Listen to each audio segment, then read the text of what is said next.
Today, I wanted to dive more deeper into the impact that trauma can have on our relationship. And I think maybe the first question I like to start with is what role, if any, does whether you call it childhood trauma or any trauma in our life play in our attraction or who it is we actually desire and seek as a partner? Oh, goodness. This is a good one because let me tell you what I've noticed from working with couples in their trauma and then also in business over the last, 15 years is that you will actually attract either someone who has a similar trauma to you, or you'll attract someone whose trauma syncs up perfectly with your trauma. And what that means is that for most of us, when we are in a relationship with someone, it's almost as though we're healing partners for each other around our trauma if we allow that to occur, which is actually, I think, a very beautiful thing. So if you think about it, even when you're dating, each person you meet is a way for you to heal a certain aspect of a trauma in your life. And then as you heal that aspect of the trauma, you actually up level to the next person and you work on something new. So it's a very fascinating thing to look at how trauma impacts the relationship and then also who you attract because of your trauma. So, is there ever a point that somebody could reach then where they're so fully healed that the trauma is no longer having any impact on the relationship? I don't know if it's that you're so fully healed. I think what it is that you have a good enough level of communication, a strong enough level of vulnerability with the person that you're in relationship with that their triggers don't prevent you from doing the work. Because sometimes when you're in a very conflictual relationship, it could be very passionate, but you could also have a lot of triggers around the other person. And so what I found is it's not that you're getting to a point where trauma never exists anymore. It's just that you're so aware of the triggers you both are if you've done the work together that, say for example, like if I was in a relationship and I had a meltdown around, feeling really stressed out about something work related, the person might be able to come over to me and be like, I got you, you're going to be just fine, don't worry. And in the past, if someone had said that to me when I was in a more masculine state, I might have lashed out. But now, because I've done the work on my masculine, the work on my feminine that was linked to my trauma, I might be like, oh, you totally get it, thank you, that's wonderful. Right? So there's the reaction that you'll have no matter what. You'll feel the reaction come up around the trauma, but how you handle it with your partner is different based on how much work the two of you have done with each other. Now, what are some unhealthy ways that people would handle that with their partner? Well, unhealthy ways, I was working with a couple the other day, and one of them has a lot of triggers around money. And so, whenever money was brought up, he would place it on the other person to say, well, you need to help me with this because you have all this money and I need your support. And she felt very much like, I can't give you any more money because if I do, it's going to be a massive trigger for you. And so, what I supported them on is okay, instead of walking into the trigger point with him, stay neutral and don't react or respond to where he's going and let him observe himself be in this trauma loop. And if he can observe it and say, wow, I've done that now 5 times, I don't know if I want to go there again, and you stay neutral, then you actually have a chance of helping the person see that their behavior is not linked to your behavior. It doesn't have to be. So that's called interrupting the pattern. And that's what we're always looking to do with the trauma, because if not, both, she could get triggered from him being triggered, and then all of a sudden they're in a massive ramp up where both of their masculines are fighting, even though that's the farthest thing from what they want to experience with each other. So that's where you can fall into a little bit of trouble if you let your trigger point or your trauma amp up into somebody else's trauma, and then you're both fighting for no reason other than you're stuck in a trauma loop. You brought up the masculine feminine multiple times already here, and I know that that's been a big role of the work that you've done on yourself as an A driven entrepreneur woman that has set on a mission to tackle the world. Like you have to in your day to day life step into the masculine. You and I have had personal conversations about how you've kind of worked through this on your own. Curious as to what role the masculine and feminine is playing in just trauma in general. Is it always going to appear in these kind of polarity dynamics? Well, I think the masculine and feminine, people have so many traumas around those two things. And you see that as a pattern that exists within relationships, right? Because, Have examples? yeah, so for example, let me think of the best one to use here. So I would probably say the best example I would give you is that because society has created a much more masculine attraction for women, right? We're given more opportunity now, we're able to take on more. We're more likely to be leaning into that masculine piece and not leaning into that traditional feminine piece. And so when you meet someone and you start getting into a relationship, A woman might very much emasculate the man that she's with without intention, just because she's so used to having being that forceful with that push energy all day long in her job. So what's really important for most couples is to be able to take the masculine out of the conflict so that it's not two masculine heads going up against each other in that conflict. Because what women tend to do is the man will amp up or the woman will amp up. And because a man, when he comes into conflict with a woman, he has to amp his masculine to try to get her back into feminine. But if a woman's been too masculine at work all day long, it's easier for her to dive into the warrior and start fighting so that they're just amping, amping, amping, amping, and you never have a chance to redirect that energy. So that's where I think our society has done a little bit of a disservice in not teaching as much about polarity, or some of us, we haven't had a chance to learn that much about it. But if you can allow your feminine to show up in conflict, and that's really where you want to look at, what does the positive feminine look like versus the darker feminine? You really want to dig into some of those aspects of the feminine and the masculine so you can very clearly see, oh, I'm in dark masculine here, or he's in dark feminine here, because we don't, that's what causes most, almost all of the conflict off of the trauma. Yeah, I think there's an opportunity here to really zero in and almost get tactical to a certain extent. So 90% of the audience is going to be men, right? And then with that 90% is probably going to be split. Half of them seeking a relationship, seeking that kind of life partner, and then the other half in a long term committed or in a marriage. So speaking to the guys that are maybe in a relationship, in a marriage, or in a long-term committed relationship. So this is appearing in their life probably on a weekly basis, right? They're getting into some type of conflict. What are some signs that maybe a guy could look for that the woman is displaying, that she's leaning more into her masculine? And how can we identify if that's trauma based, if it's situational based, and then what can a guy do? So I know that's a kind of a long-winded kind of three-stage question. Just curious if we can kind of unpack that a little bit. Sure. So the first thing for a guy to look for is if you feel like she's trying to fight you and to basically push energy into you during conflict.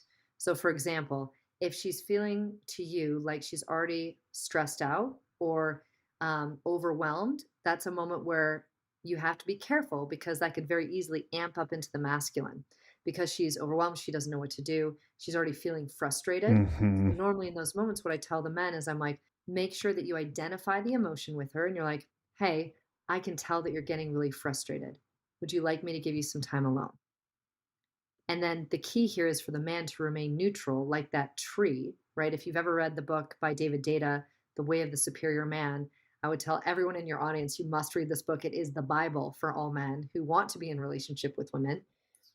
If you read this book, you see very quickly that a man is there to be the tree in the midst of the woman's hurricane or tornado. So, if you want to be able to stay in your masculine and not amp her up into more masculine, your job is to remain neutral and to remain as that tree and let her sort of hurricane around you until she peters out. And the only way to really help her with that is to identify the emotion, not to solve anything, but to identify the emotion and validate the emotion. So, I can tell that you're really frustrated.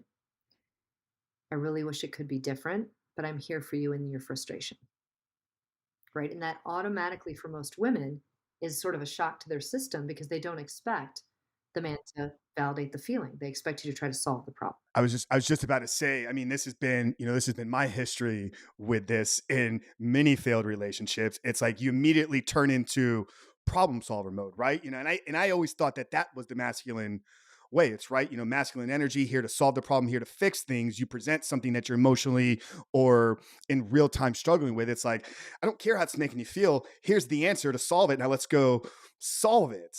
But you got to ask for permission first, right? And this is the key for men. The key is if you can ask for permission and say, hey, I'm validating your feeling. I see that you're frustrated.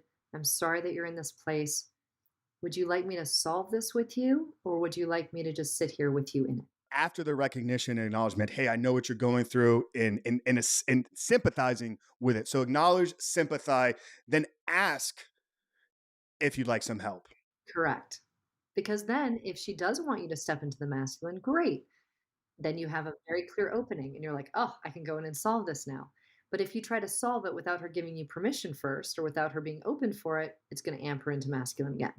Now, what if the guy is So are there can there be moments or situations where this can trigger trauma for a man, It and for that would sure just cause a can. whole nother slew of problems? It for sure can. I mean, what I've noticed for a lot of men who are very nurturing and loving and caring, when a woman goes into the masculine, they almost feel like they have to hyper drive into the masculine, even though they're not comfortable there. And so then it becomes an all out yelling match because there's almost a terror around having to be pushed into a masculine that they're not comfortable with.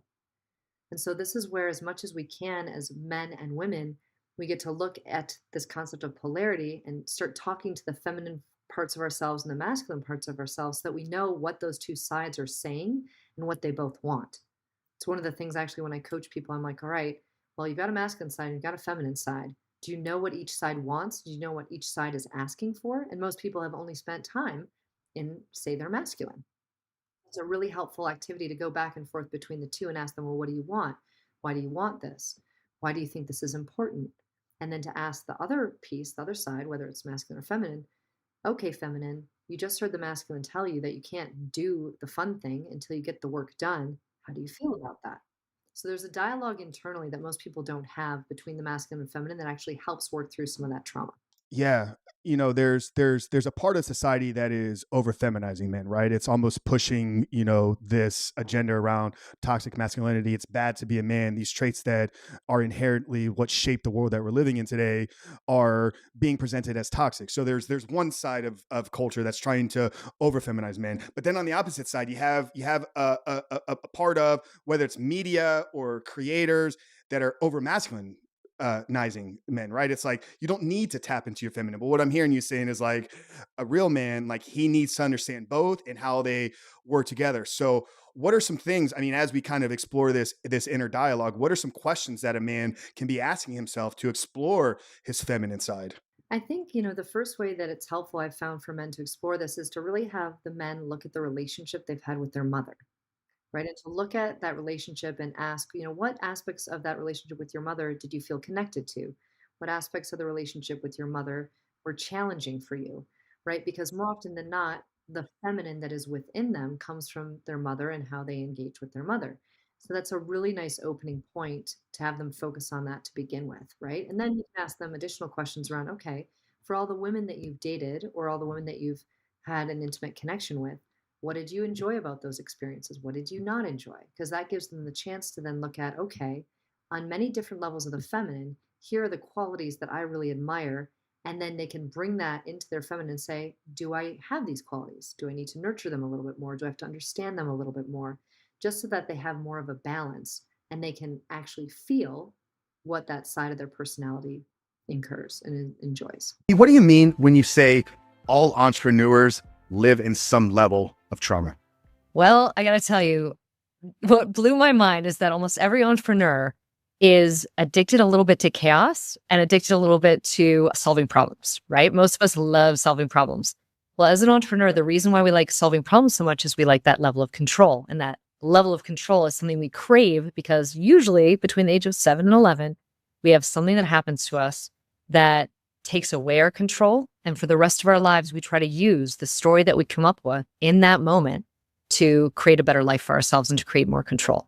And so almost always an entrepreneur will have something crucial and critical that happened early on that will drive you into being an incredible high performer, an incredible problem solver, and someone who actually creates more chaos than you actually want to experience.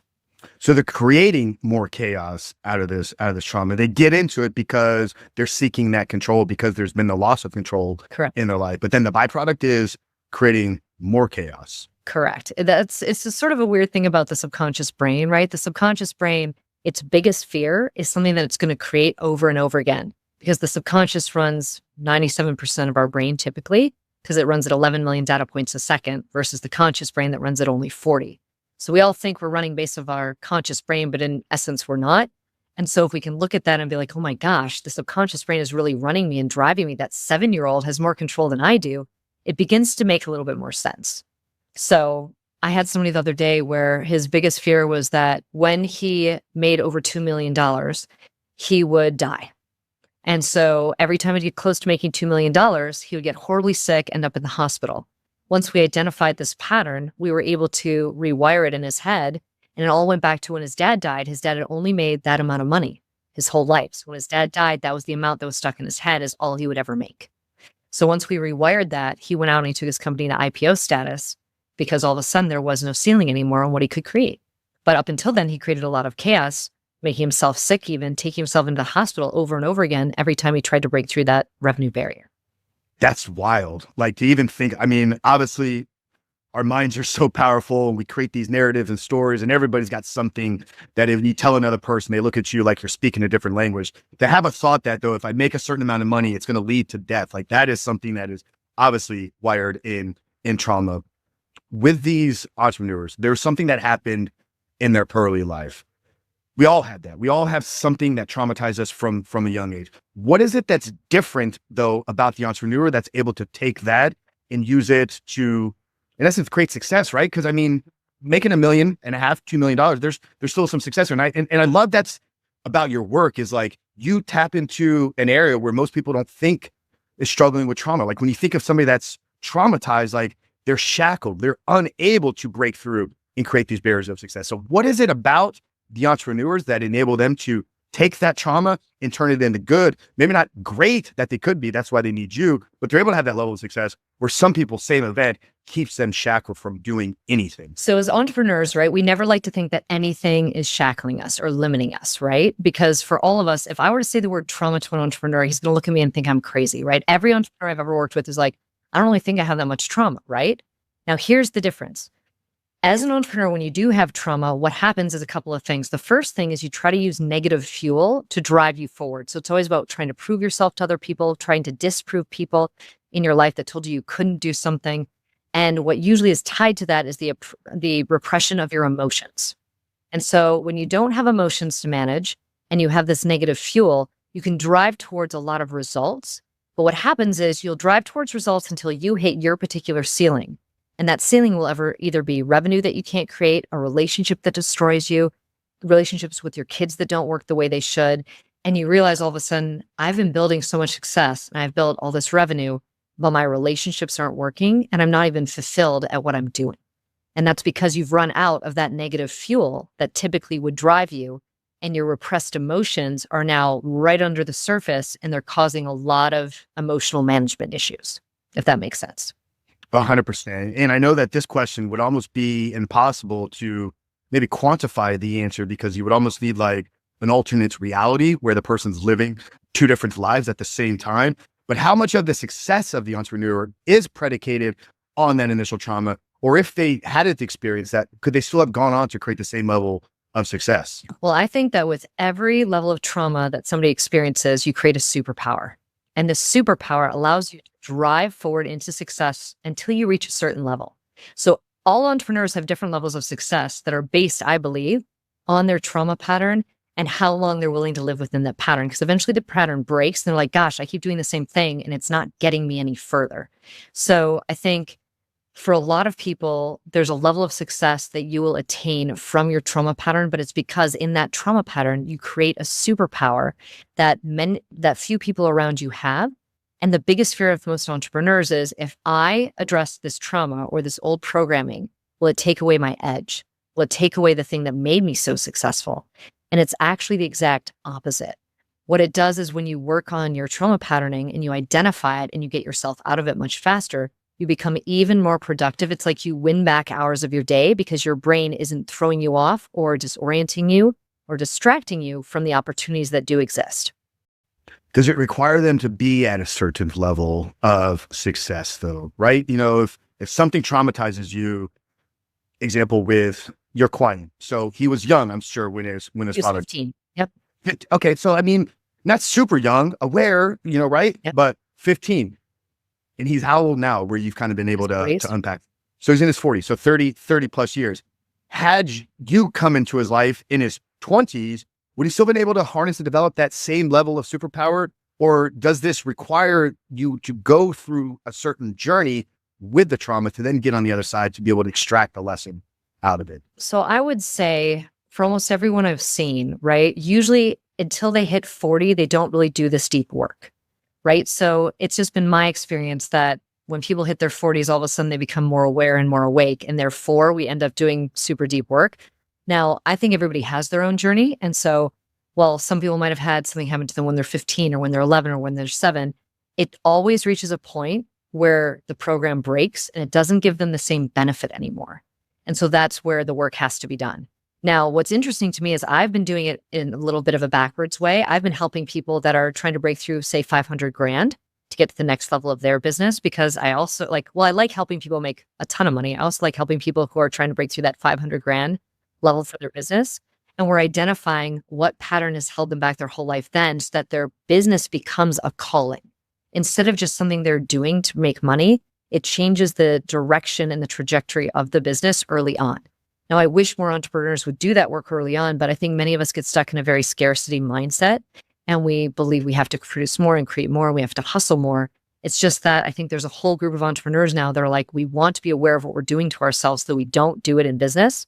Because again, if you're doing it to yourself in business, the people you're attracting to be part of your team that are your quote unquote leaders are likely going to have the same level of traumatic experience that you've had, which means everyone's got the same pattern, which is limiting how quickly your company can scale and grow. I remember early on when I was on my kind of healing and recovery journey, I was diving deep into these masculinity books, Iron John, stuff like that. And I think it was Iron John by Robert Bly, where he talks about men go on these 12-year cycles. Like every 12 years, we recreate ourselves. I mean, you think of a boy from 12 to 13, he literally becomes a teenager, right? For the longest time, this was the age of initiation. Then around 23, 24, 25, it's kind of you break out of your parents, right? Maybe you graduate from school kind of in the modern society. Now you're stepping into a career field. Now you're stepping into kind of living on your own. Then you reach 36, 37, maybe 35, or maybe 40. And it's like, now you got some life behind you. You have some experience. You've tasted the real world. You've been slapped around a little bit. And now you got to kind of start to go in. And that's how Robert kind of described it. So it's interesting that your response was like, it's around 40 when the entrepreneurs, because we've just maybe ball busted through it, right? We've kind of just used grit, tenacity, testosterone, hustle, right? I can get you to $1 million, get you to $2 million, and then you reach that glass ceiling. So it's really interesting there how there's all these kind of parallels. Now you mentioned with these lower level, and I don't want to call them lower level, but the 500K entrepreneurs, like healing them first so that they're attracting the right type of people onto their team. And they're making the right decisions because they're more calm than they've ever been. They're not letting that trauma pattern run them subconsciously.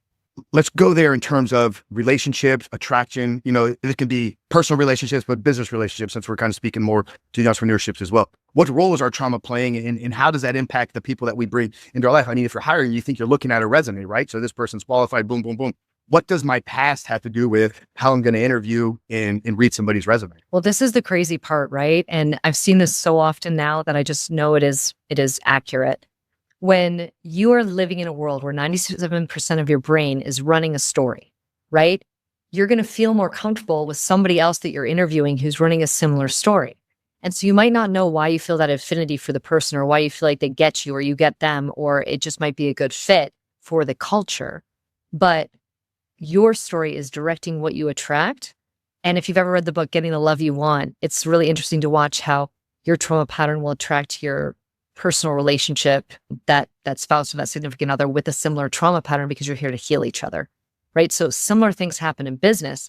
It's just you end up, like, for example, in the first team I ever created, my ex-husband and I had a lot of trauma, from his trauma, from my trauma.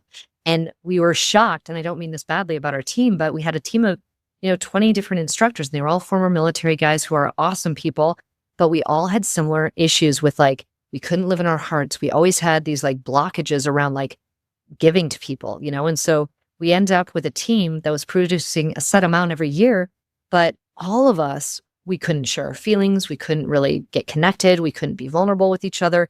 And then it was funny, we did a bunch of work in between that business and the future ones, and all of a sudden we're attracting multi-millionaires to work with us because we did the work on ourselves, and those trauma patterns are no longer attracting that same level of individual, which was crazy to us. But when you watch it happen over and over again, you're like, there is a vibrational component to who you attract. Yeah. And I spent enough time around you and Larry and in these circles and been on this journey myself that I think I know the answer to this question. But I think some people here and there, it's like, I know we're running businesses, it's spreadsheets, it's, it's data points, it's numbers. The more we remove our heart from it, the better that we're going to be able to scale and succeed. So what role does being vulnerable and being in your heart have to do with succeeding in business? So I would tell you that being in your heart is almost the biggest key to figuring out what your calling is and also to attracting the people that you want into your business. It's so wild. Like I just worked with a man, he makes millions and millions of dollars. He's in real estate and in private equity. And he had been working on his heart, like through Joe Dispenza, lots of heart resonance work. And for the first time ever, through an experience that I took him through, he was able to be in his heart and live there for longer than like a 5-minute blip. And all of a sudden, he's got new partnerships evolving. He's got new people coming into his life. He's like, I thought I was set. I never have to make any more money. But now I'm opening up to a whole new experience of wanting to give back in a totally different way. So I think that the heart and having access to the heart, especially for a man, right? The journey from the head to the heart is the best journey a man can go on because it opens up your ability to attract and magnetize to you. So I think when most people think in business, the heart is not that important, spreadsheets, metrics, numbers, it's because they haven't really spent the time focusing on the culture of their company. Because the culture, if there's connection, if there's the ability to give and receive feedback in a positive way, if there's delegation from a place of connection, everybody wins and everyone feels wanted and desired and needed. And it takes the culture to a completely different level. So for the people listening that might be like, no, I don't need to have emotions. I don't need to be connected to my heart. You will cap yourself at a certain level of success and performance. And you will always wonder, could I have gone farther and done more to impact others and stepped truly into my calling if I'd opened up my heart more? And I'm telling you, yes. The journey from your head to your heart is the most important journey that a man can go on. So what it means is if you want to be in an epic relationship, if you want to be in an epic business that's abundant and overflowing, we have to learn to get out of our head and to get into the feeling of connection, which there's actually a formula for. This is something my ex and I came up with when we were working with all these companies all over the country. The connection formula is authenticity plus vulnerability plus trust. So if you want to create connection in every aspect of your life, you have to be as authentic as possible. You have to be as vulnerable as you're willing to be, and you have to trust that the people you're doing that with will hold you in a safe space. Now imagine if everybody did that with every interaction, it would change the dynamic of business. And the people that are extremely successful typically have incredible cultures, and they are more connected to their hearts. They're more connected to the impact because they're sharing so vulnerably with each other. And performance goes very high in those situations. What does authenticity mean? So I think authenticity, the easiest way I can describe it is that you have to be congruent with what you say and what you do. So if, say, I was a coach and I was, for example, when I was going through my divorce, I felt like it would be not congruent for me to coach couples because I'm going through one of the hardest experiences couples would ever had. So I stepped way back from coaching couples and I basically told all my couples that I was coaching, we got to take a pause. But when I came back and I had learned so much about relationships and I'd helped so many people in that divorce process, I was like, all right, now I'm congruent with who I am. I am representing like my love of people being in beautiful connected partnership, marriage, if that's what they want. But now I can be congruent and live that way because my words and my actions and my beliefs are all in alignment. So that's what authenticity means to me, that I'm the same way I am with you as I would be with a young child, as I would be with multi-million-dollar celebrity. I don't change. I'm exactly the same. No matter how you interact with me, I'm always going to treat you with kindness and love and respect. So important. Truth, radical truth and honesty, not just in the areas that you believe it needs to be important, but with yourself, with the conversation that you're having. When you look yourself in the mirror, where are you not living in authenticity? That's one of the biggest things that we drive in our program. You know, the work that we do with men struggling with pornography. It's like you feel disconnected because you're showing up in your relationship as a different person than you are when you're by yourself. Once we can rip that apart, and it starts with honesty, though, it starts with truth. So authenticity plus vulnerability. What does vulnerability mean? So for me, vulnerability means being willing to share the emotional feelings that you're not quite sure what they are yet. Because I think for men, right, we, at least from what I've experienced, you have all these feelings that come up, but we're not really sure how to speak them sometimes. And what I've learned for men when they're working with women and they're in a relationship, when the woman gets extremely emotional and she's got all this stuff that she's sort of, spewing or talking through, if a man can just identify what emotion she's feeling and just say, I can see that you're upset. I can see that you're sad. I can see that you're struggling right now. That allows the man to then connect with his emotional state as well from the past. And it's a very healing thing because most men, it's very hard to identify an emotion. I've even had like the emotion wheel with a lot of my clients and been like, well, what are you feeling on this wheel? And they're like, I don't even know. And I'm like, well, good. Let's look at the wheel. Right. So I think that what you said about truth is so key. And I ask the question all the time of my clients, what do you want to be true in this moment? Because when we're in story or we're in that phase around thinking that something might be true of us, but we get caught in the subconscious, we have to interrupt that pattern by asking ourselves, if this is the story, what do we actually want to be true? Do we want the story to be true or do we want something else to be our reality?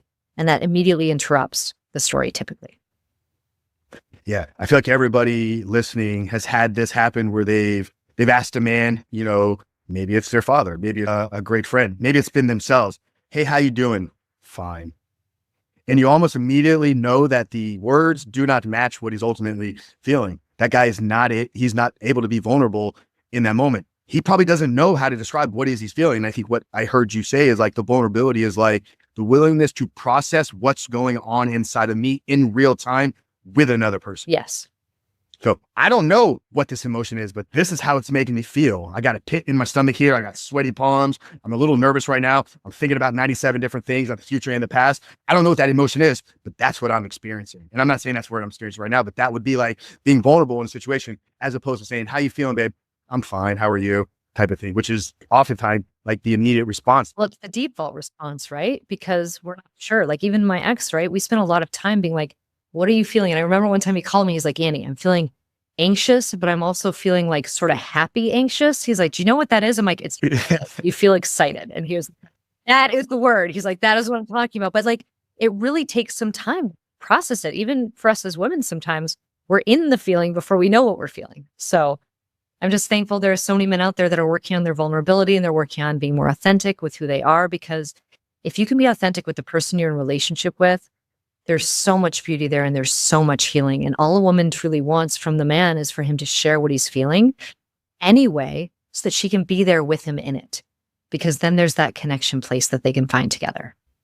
Yeah. And I think the third piece here, the trust, is what's going to lead to the ability to be ultimately vulnerable. Because I think a lot of guys struggle with maybe opening up and being vulnerable because maybe there's not that trust there. Maybe they haven't been walking in authenticity, but there's also this, maybe the media has done this. Maybe it's been what's been taught to men. Maybe it's been our grandfathers kind of generation. It's like, if you talk about your emotions, you're not a masculine man. So it's like, how do I express authenticity while holding on to my masculinity? Is that where the trust now is going to kind of come into play? I think it is. I mean, I think men also need a very safe and loving container for them to express, allow themselves to really feel the response from the woman. Because from my perspective, some of those masculine men that I've ever dated or known, they were the ones that could hold that beautiful bridge between the masculinity and their vulnerability.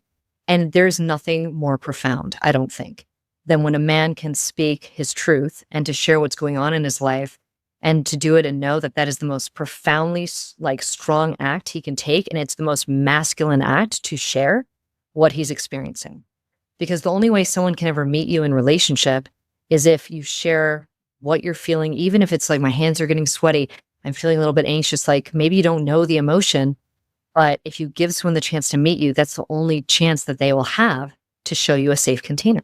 Yeah. When I heard you say safe container, like I immediately went to peace. Like is the woman in the relationship providing peace for the man to be able to be vulnerable? And I don't know, I'm not the expert in what that is in her, but it's like, I've been there and I've been in the opposite ones as well, where it's like, it's not peaceful. It's like, no, I'm not going to share these things because it's just going to blow it up and become a whole different issue. It's really hard, I think, too, because like so many times, and I'm not saying women are the only problem, because I think women and men both have issues, right? Sometimes, but I think that we as women become so masculine sometimes that when we go to our men or the men that we're in relationship with, and we try to pull things out of them, we're doing it from a very masculine place instead of from a very feminine, loving, nurturing place. Because I think when men have that beautiful feminine energy, it moves them. But many of us as women have never been taught, like, well, how do I step into feminine? Because we're so heavy in the workforce, being independent, making our own lives, making our own money. And it's really difficult sometimes to navigate that. So it ends up being masculine upon masculine, fighting it out, creating a lot of conflict when that's not what anybody really wants in connection. Now, is this journey from the head to the heart, is that oftentimes guys are kind of on the same timeline and journey as they are with healing the trauma? Is this something that like happens later? I don't want to say later on in life because it makes me feel like I'm old because I'm 41 now, but it's like, is this something you kind of got to go through some bumps and bruises to experience this? Or because we got half of the audience that's going to be in their 20s that are hearing this, like, are these things that younger men should be working on and understanding and developing within themselves? Or is this kind of running coincide with like the 40 healing trauma of the inner work? Well, I would tell you that a lot more of the younger men are doing this work now, and it's giving them a huge advantage over, quote unquote, the competition, right? Other men. And so, while I see it predominantly happening with me through my clients from age 35 until probably 45, that's that window of all this deep work they're doing. And sometimes it's because they've had young families, and the young families have forced them to really address certain things in themselves. But I got to say, like, if young men between the age of 20 and 30 are willing to do this work on themselves, you're going to attract partners that are of the same value that you have. Your vibration energetically is going to improve. You're going to be able to attract and magnetize more wealth to you earlier on because there's a frequency of, I know this sounds strange, but like I read this book once called It's Not Your Money. And it's all about how the frequency of love can match wealth, can match money, can match energy. And if you can look at all money that is generated as something that comes from a loving place and from that level of energetic vibration, then you can attract so much more of everything you want into your life. So I think these 20-year-old guys who have a chance to do this journey early, they're going to fly past most of us in the impact they create in the world. You're a behavioral change expert. Was that how you would kind of define yourself? Yes, that's a perfect way of phrasing it. Basically, I like looking at all the behaviors that none of us really enjoy anymore. That we're like, oh, I'd love to get rid of that behavior. Well, that's what I like to do. I like to change that behavior sustainably so that it doesn't cause you trouble any longer. Yeah, and this is a product of the work that you did working with the SEALs, or where did this really become like your area of focus and expertise? Well, I'm going to get a little vulnerable here and share a little bit because if anyone's watched Larry's presentation with you and the time that you guys spent together, he is my former spouse. He is an absolutely genius man. And he and I went through about 15 years of very intense trauma recovery work together due to both his background and my background. It was during those 15 years that we tried literally everything we could think of to try to help him and me too, work through our traumas so that we could be more in sync as a couple. What was really interesting though was during that time frame, we started identifying that in business, the unresolved trauma of the CEO actually caused a lot of trouble for the team and the team's ability to hold to systems, processes, and procedures. So when we saw that, we're like, oh my goodness, we better start with the trauma piece and help CEOs there or entrepreneurs there before we go into all the systems and the processes. So that's where actually a lot of the work that we now do with teams started from that personal journey that he and I were taking to heal ourselves and to become the best versions for our kids. And I absolutely love how you guys approach this, right? Like you don't see a lot of people in the business consulting or coaching space coming at it through. You never hear healing. You never hear healing in a business conference. Very rarely do you hear it. But hearing you guys, it's like, that is for a lot of the guys, that's the barrier that they need to break through. And what I'd like to do maybe now, Annie, is like, I don't want to open it up. I don't want to just speak specifically to business owners. I know that's kind of the world that you live in. I think trauma is obviously something that impacts everybody, right? So let's really kind of open the conversation up around trauma, because I think that there's some misconceptions around what it is. I have my opinions, and I'm curious to kind of go here with you today. So when you talk about trauma, let's just define it first of all. Like, what is trauma, and how does that impact somebody's life? Whether it's business, whether it's relationships, whether it's their own mental health, just in general. So trauma, and then what is the impact that it has on somebody's life? Well, trauma, most of us don't like hearing the word trauma, right? Because trauma sounds like something we're all trying to avoid a little bit.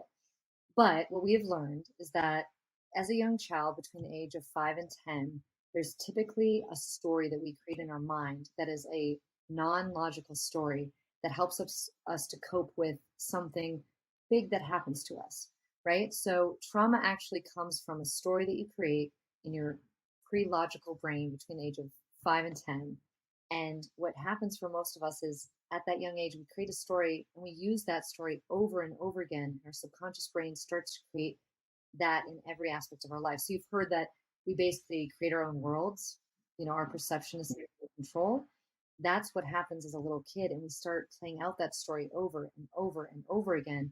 And that story or the lesson that we learn from it is actually the trauma that we first experience. So trauma can be big, it can be little, but in essence, it's basically just a lesson that we learn that we're working through.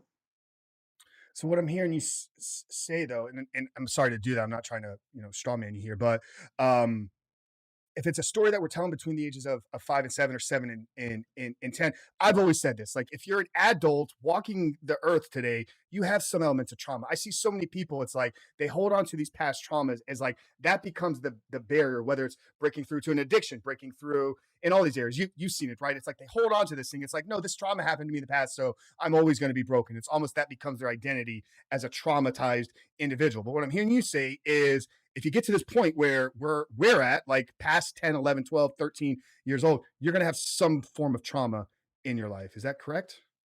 Everyone has trauma in their lives. It just is a matter of if it's a little trauma or if it's a big trauma. So every single one of us has trauma. And the benefit is, like, I wish if nobody heard anything else in this entire podcast but this one thing, please listen. Your trauma is actually the source of your greatest calling. I wish more people knew this, because the more that you dive into your trauma to understand it and to understand what story or program you're living in, that might be subconscious, it might not be something you totally understand, but the more you understand it and work to understand and work on it and unravel it, the more you step into the calling, which is the reason why you are here.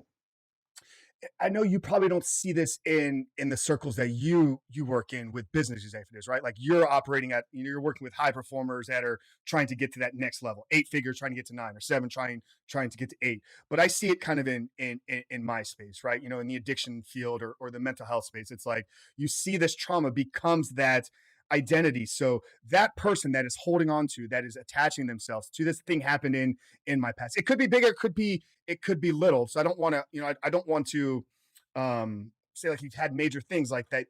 It's not going to have an impact on you. But the person that's holding on to the trauma, what do you say to them first? Because they need to be able to remove themselves first to then be able to begin to do any of the work that they're going to heal from it. Well, I actually had this happen the other day. I was coaching just people who are in business together, right? They're not necessarily business owners, but I was coaching them, and what I started to see was the same loop of thought was coming up over and over again. And the person wasn't even aware that they were stuck in the same loop. And so what I said to the person was, I said, okay, I'm like, are you aware that you are saying the same thing over and over again? And the same fear is showing up in every aspect of every conversation. And she was like, no, I don't think I'm doing that. And it was her business partner at the time who said to her, actually, you are. And then we reread back to her what she had said. And she's like, oh my God, I think that 24/7 in my head all the time. She's like, but I didn't realize I was saying it out loud and arguing that point over and over again.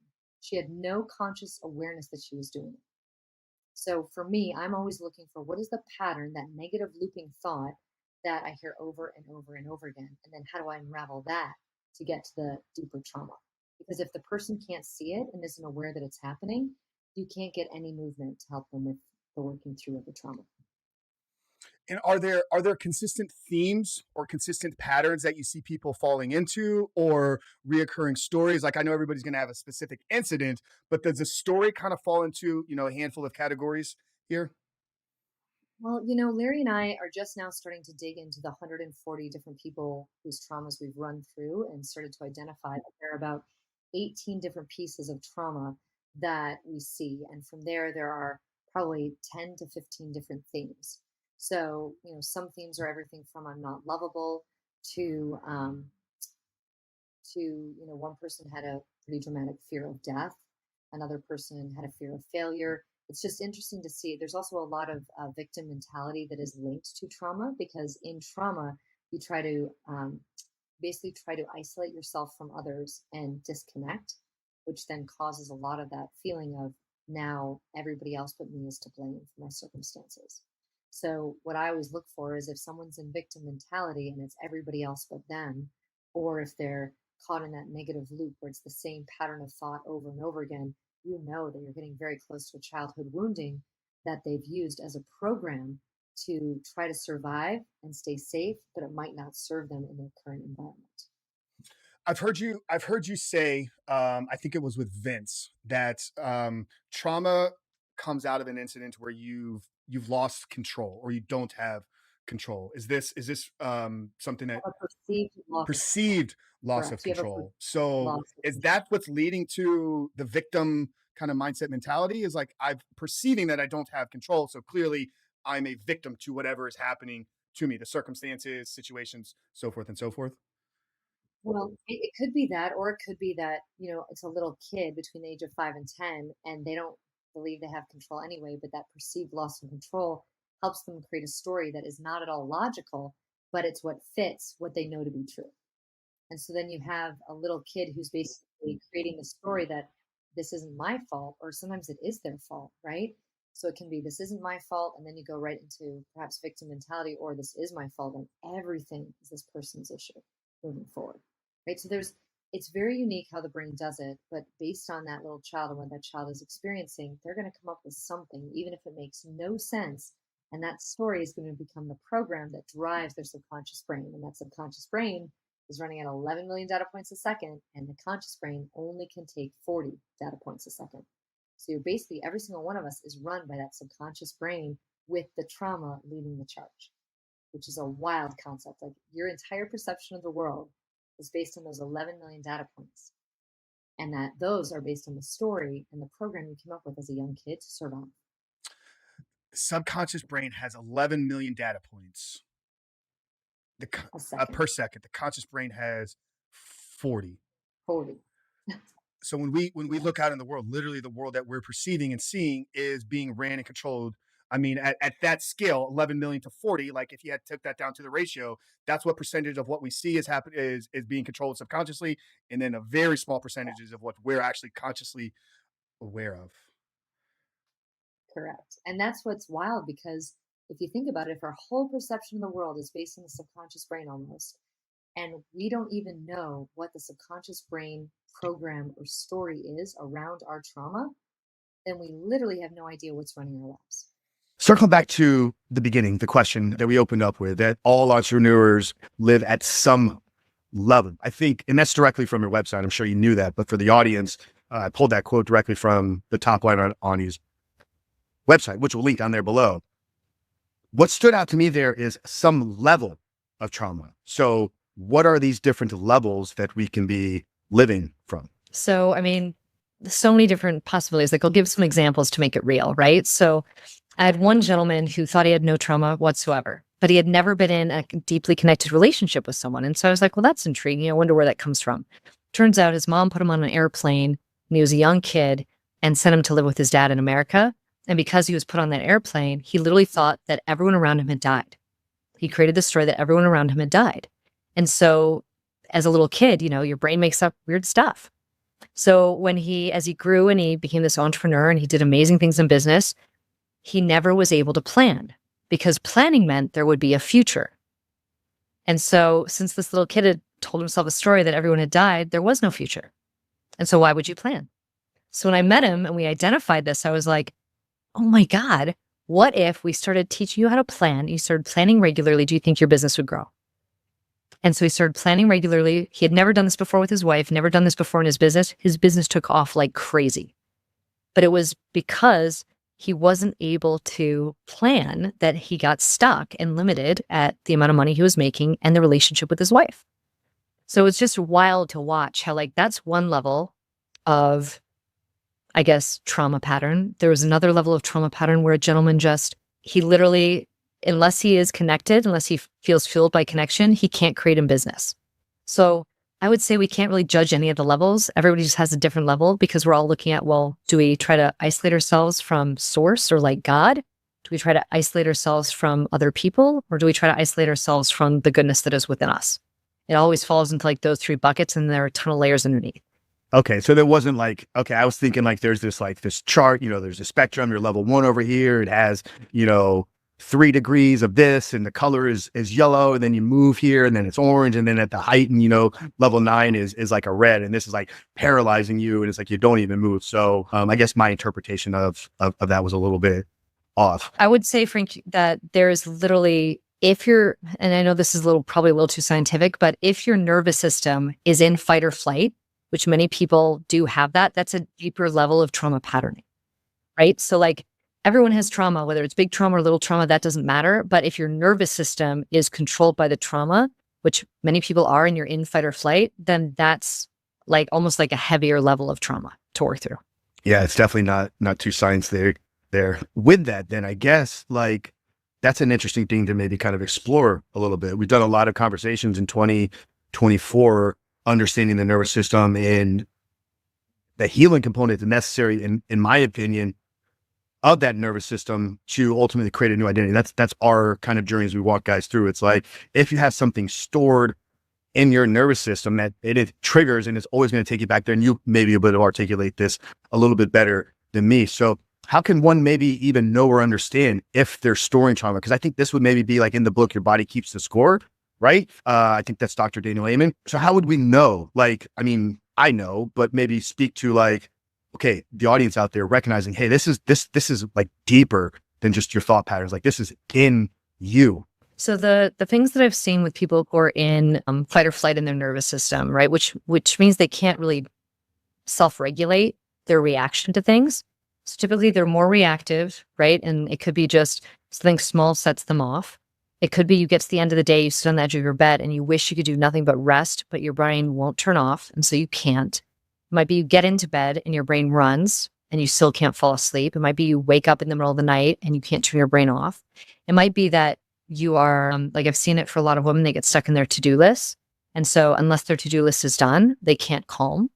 It could also be something as simple as you don't like being in really loud environments or around a lot of people, right? So there's just a lot of things that can come up, but I've found that reactivity and going into an emotional shutdown, those are pretty clear indicators, right? If you can't rest and lie down and just have a moment to be internal, then usually your nervous system is a little bit amped. And that can happen from so many different things. I mean, it can be literally having had a lot of drugs in your past, having had a lot of caffeine. I've seen everything like caffeine really impacts your nervous system. Alcohol impacts your nervous system. Drugs impact your nervous system. There are just a lot of things that can cause you to amp unnecessarily in certain situations. What, if any, role is the gut playing in this that you understand? Yeah, the gut plays a huge role because the gut is directly responsible for the neurochemistry of the brain. And so if you think about it, when your gut produces healthy bacteria, that healthy bacteria is going to tell your brain to produce more serotonin, more oxytocin, more of those feel-good chemicals. But most of us are born without a high percentage of like really healthy gut bacteria, especially if we don't come through the birth canal, right? So what I've noticed is that if you really want to turn on the bacteria power of your body, which runs your entire body, it's really helpful to look at, well, how can I make my gut more healthy? I've done a lot of research on it for quite a few years. And the best thing that I've ever found is this really tiny company out of Boston that is called Biome Tech. And they look like nothing. Their website doesn't make a lot of sense, but if you go and you look and you get their sprays, I have entrepreneurs who have gotten these sprays and they literally are saving themselves hundreds of thousands of dollars and innovating in new ways and making different decisions because finally they're calm. Yeah, Vince has talked a lot about that in his journey, getting off caffeine and what he's been on. And he's been very instrumental in what he's been going through. This is something I almost kind of stumbled into, right? So at the beginning of, overcoming pornography addiction, like I began to fast for the first time. I left the world of bodybuilding, which it was like, you will never see a bodybuilder fasting. Like we don't go more than 2 hours without putting food in our body. It's like we're going to shrivel up and lose all of our muscle, which now we understand is false, but you buy into that belief system, right? It kind of shapes how you live. And in late 2018, 2019, like I started exploring short-term, I say short-term, 2 to 3 days at a time. So they were longer than just intermittent fasting, but it was quickly changing literally the way that I was like, not just feeling, but like thinking and almost seeing the world. Like it literally changed my perception, my worldview. And then at the beginning of 2019, I fell into the carnivore diet craze. Like I was researching some things for autoimmune that I was in a relationship with, came across Jordan Peterson's work. I saw the healing benefits. I'm going to go 60 days, meat only. Went on a 60-day meat only diet. Once again, began to feel incredibly different. Like everything about me felt lighter, felt more energetic. I got off caffeine. It was like, and then look deeper into it. It was like, okay, like I removed all the processed junk. I removed all the garbage from my system. I allowed my gut microbiome to fully reset. And I didn't use things like biome tech, but I healed a lot of my gut microbiome. And then I brought it into the curriculum for the guys that we were working with, just because it worked for me. Like I didn't know anything about the healing process, the role that the gut plays and the neurotransmitters, like all that stuff came later on for me. The guys were saying, what did you do? Coach us in that same way. And I said, well, I ate only meat and I fasted a lot. So, and then all these guys were feeling more energetic, the mental clarity. They're like, I just feel more at calm. And I'm like, well, you got off corn. And then I got to understand, no, you're actually producing healthier neurotransmitters. It's amazing. Well, I just want to say you are incredible for walking the men through that process, because it is a process. Like it took a while for you to dial that in, right? And I feel like so many people are looking for like a quicker fix, but like it all takes time, right? You always have to put in the energy and you have to put in the effort to see the change. Yeah, no, absolutely. Calling. You've talked about calling, moving from a career to calling, or when your business, you find that peace when your business finally becomes your calling. When you use that word, is that kind of synonymous with life's purpose? And this is a big question. I don't want to, overcomplicate it, but how does one even begin to maybe kind of explore finding like their calling in life? So what I tend to do, and this is just what I've learned, right? I could be wrong, but what I tend to do with people is when I can tell when someone doesn't have access to their purpose, right? Because they're going through the motions of life, but they're not feeling really like alive by any of it. And so what I notice is if you can identify the main trauma pattern that the person is in, and you show them what that pattern is and what it does to them, and then you can dive into what is the main thing that your subconscious doesn't want you to know about this pattern, you can help identify the purpose from there. And so I fully believe that identifying, working through the trauma pattern allows you to get to your purpose much faster, because you could spend 40, 50 years trying to find your purpose in this world. Or you can do the work, identify what is the pattern and what is the purpose for you that makes you feel alive, that comes off of understanding that pattern.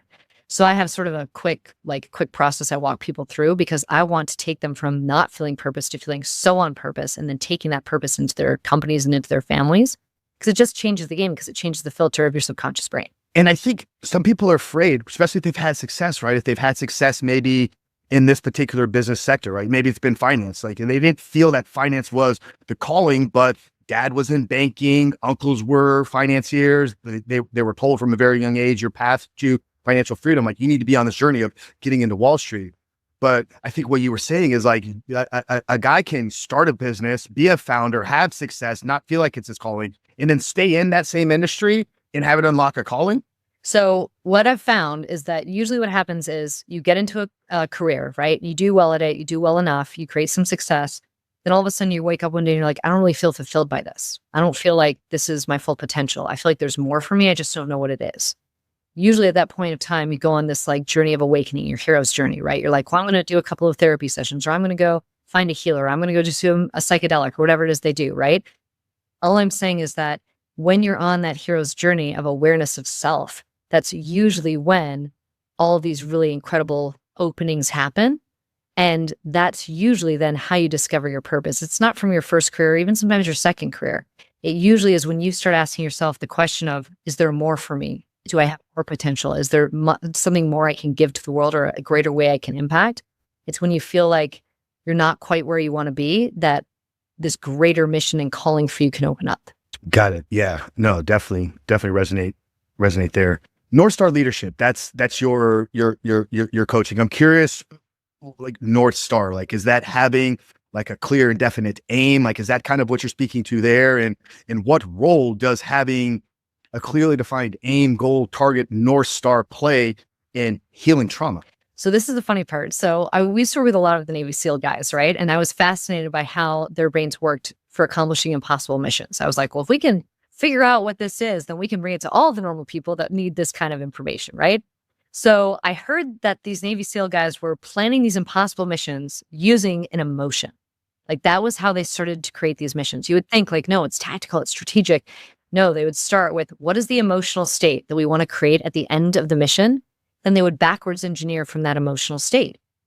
So when I saw that, I was like, well, what if we create your emotional state first and it becomes your North Star, and then it becomes the filter for all of your subconscious and conscious thought?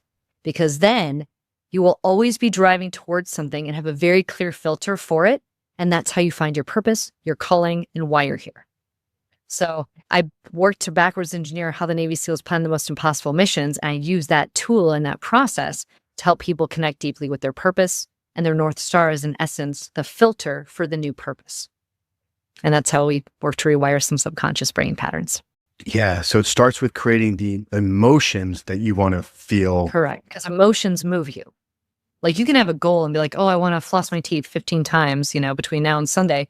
But if you don't feel emotionally connected to that goal, you're very unlikely to accomplish it.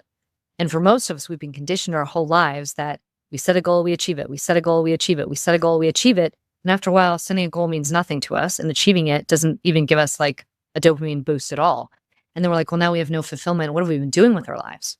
So instead, if you look at success as that feeling and you focus on how do I create more of this feeling that I love every day, you actually will create more of your ideal day now instead of waiting for it 40 years from now. I love it. Relationships. We touched on it a little bit in the attraction piece there at the beginning, but one of the things you talked to me about before we hit record is a lot of the new work that you've been doing in working and servicing either couples that are in business together or working together. What are kind of some of the findings that you're seeing? Well, it's either couples that are working together in business. The people that find me are usually in the real estate space or in the tech space. And it's usually because they have two super powerful personalities and they're looking for ways that they can connect more deeply because they're working with each other all the time. So what I found from that is, ironically and thankfully, like the past working with my ex-husband for 15 years together and trying to figure out how do we build connection when we're both very different people, we have very different goals, and we like to do very different things. And so that's sort of how entrepreneurial couples work. And so I've been doing a lot to help them use different techniques like giving and receiving really good feedback for each other that is connecting. Because as you know, right, couples don't like to give each other feedback, or they usually get a little defensive when it happens. Yeah, I think one of the things I've seen a lot of couples that are in business or working together with is having that line drawn where it's not business 24/7, right? Where date nights don't turn into strategy sessions, or, couch time doesn't turn into, spreadsheet analyzing. Like, how do people navigate that part of the relationship? Or is it just kind of comes with like, this is going to kind of be what you do? It depends on the couple. I think a lot of couples have been asking me recently, they're like, can you help us build more intimacy? Can you help us really section off our day a little bit better so that we close work by 6 and we have time as a family, and then we have time for ourselves to be intimate? And intimacy doesn't have to mean sexual intimacy. It can be emotional or physical or, spiritual even, right? But there's been a request for how do we build more intimacy instead of racing to the goal, right? Like a thing that we're doing in business, we're racing to goals. And then when we get to the goal, we don't feel as much. A lot of couples, and I apologize if I'm a little out there with this, but a lot of couples are racing to the orgasm, and they're not realizing that every touch can be an orgasm when you're with the person and you're in that really synced up, connected, intimate space. So it's about slowing down and helping them have more intimacy in the look, the emotion, the spiritual connection. So that's been a little what I've been doing with someone. No, I love that. I have a great friend, Tony DiLorenzo, has been on the show now twice. Him and his wife run One Extraordinary Marriage, massive podcast, 14 years movement. They created 6 pillars of intimacy. It's kind of their framework. I've read that book. That they teach. Yep. Yeah. Amazing. Right. And you touched on a lot there, financial intimacy, Yes. Recreational intimacy. Like, are you playing and having fun one they together? Missed. Just one they missed. Inclusion intimacy. Like if you're apart from each other, if you're not sending like, here's what I'm doing. Oh my gosh, here's what I'm doing. That inclusion piece, it's so important for people to feel like you've included your spouse or your significant other in your life. But all of their pillars were incredible. I just thought, like, for me, that would be an additional one that I would add in. I think we got into the biggest lies on the business performance side last time. I think it was, the need to always be productive, right? To be successful. I think that was one of them. I think you and Larry came up with these 4 or 5 lies on the business side of things. Now, since your work has really transitioned more from at least what I've seen into the relationships, what are some of the biggest lies that people are telling themselves in the relationship? Well, I think one of the biggest lies is that when you're in a relationship with someone, you have to be everything for that person. And that is not true. one person cannot be everything for another individual. And it wouldn't work if they were. And so that's where I think there gets to be a new comprehension and understanding of friendship, and the fact that you might be able to have an extraordinarily beautiful relationship with someone, but you still need friends, right? You can't be an island onto yourself and just be with that person individually one on one all the time. So that's a big lie you see in relationships. Um, Another lie that you see in relationships a lot is um, that the man has to play a certain role and the woman has to play a certain role. And what I've found is that, polarity is really more important than the roles. There needs to be some clarity on what role you're playing in the home environment as well as in the relationship department. But um, a big lie that everyone I think is stuck in is that when you're the man, you have to play this role. When you're the female, you have to play this role, and that just doesn't work many times. There are quite a few lies in the relationship side that show up. I mean, one of the other ones is that, at least that I've seen for women, is that they'll tell themselves the lie that connection is a chore, right? That serving their husband in a sexual or intimate way is a chore. And they'll believe that because, like, oh, it's just one more thing I have to do and it's never going to get me what I want. But the reality is, for a man, if you're able to make him feel like almost like a man or a god with regards to your sexual connection and it's authentic, that actually opens up the very best parts of a man so that he can go after his purpose. He can create incredible things. And so when women will say to me, well, I don't want to have sex with them because it's not going to give me anything I want, I'm like, that is actually going to be the only thing that gets you what you want, because a man, in order for a man to feel, he has to have sex and he has to have that connection. So it's interesting to see how many lies women will create for themselves and how many lies men will create for themselves just not to feel connected in relationship. Annie, this has been incredible, as it always is. Guys, this is the third time Annie's been on the show. I know I mentioned it in the intro, episode 136 of Trauma is a Story We Tell Ourselves, link down there below. We go deeper into the impact on relationships and understanding trauma in episode 165. Both of those will be linked down there in the show notes. But for the new audience out there, I know you got some new things going on, some courses and some coaching. Tell everybody where they connect with you, where you're hanging out, and where to socially find you. You can just find me at NorthStarLeadership.Annie on Instagram. That's like the easiest way. DM me, send me your questions, ask anything you want. I'm happy to help. Amazing. Guys, we'll have all of Annie's info linked down there below. It's been a couple years, so I'm going to ask you the question again because I'm just curious, maybe your answer will change. We do end every episode here with the same and final question. The title of the show is called The Superhuman Life. I'm not going to tee it up. I'm just going to ask you, Annie, as we close out today's conversation. Once again, thank you for coming back on. How would you define living a superhuman life? Oh gosh, I would define living a superhuman life as living in your heart every single day with how you integrate and interact with everyone around you, pouring love into people all day long, pouring love back into yourself. The book, The Power, really dialed it in for me. And that's how I live every day. I love it. Guys, hope you got value out of this one. Connect with Annie. Check out her courses, her work, NorthStar Leadership, and Activate Your Genius. We got those linked down there in the show notes. Check out the first 2 episodes there as well. But share it, rate, review this one, do all that good stuff. We know we need you guys this year to help continue to spread this message. But Annie, it's been an absolute honor. And we will not go 2 years before we do this one again.